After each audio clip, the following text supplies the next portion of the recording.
Yeah, 3.1. So let's discuss on how we can protect the bearer tokens at the client. So we have seen in various parts of the previous section how access tokens can be stolen from client applications and revealed to the attacker.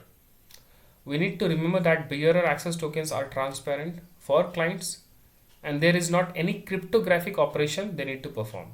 Hence, when an attacker obtains a bearer token, they are able to access all the resources associated with the token and its scope. One countermeasure that a client can apply is to limit the scope of the token to the minimum required for its task. That is one thing we can do. Just limit the scope. That means like you are just issuing a token that have some 4 capability. So you can stop that capability, right? Just put like, let's say that reduce that. Just limit the scope, right? Just see that how you can reduce that so that if somehow it can be accessed or it can be stolen, the attacker can't able to access all the resources, right? It is limited. So we can just think of that. For example, if all the client needs to achieve its purpose is the resource owner's profile information, it would be enough to ask for the profile scope and not for any other scope, for example photo or location. This approach of minimal privilege limits what the token can be used for if it's captured. Yeah, this is one thing, right? What we see in the general, like maybe I covered also that in my OAuth OpenID Connect. So if in the scope, if we are passing that profile, email, something like that, so maybe an attacker can just get an access of that profile, and profile have maybe let's say username, email address, like that. But if I can pass a scope like with the profile along with the photo, location, like that, then in that case attacker have the capability to access other details also, right? So we need to minimize this.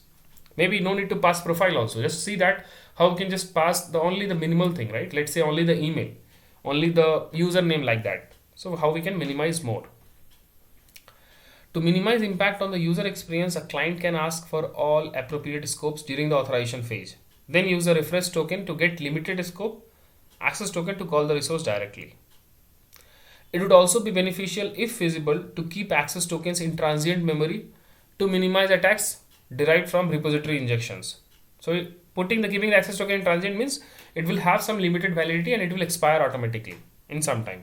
That means, yeah, once it expires, it will be removed from that database, and some resource server or any attacker, if try to use that token, it's not going to work, right? It will fail.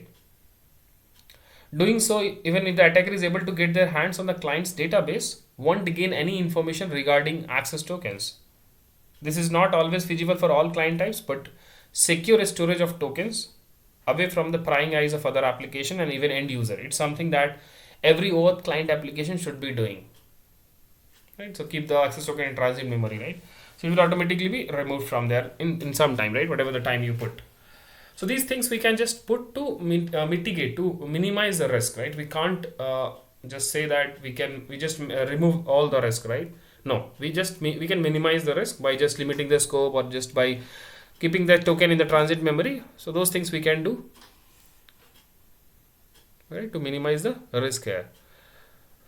Okay, so this is about this client side. Let's discuss on the next thing on the authorization server side. That is again most important thing. Yeah, thank you.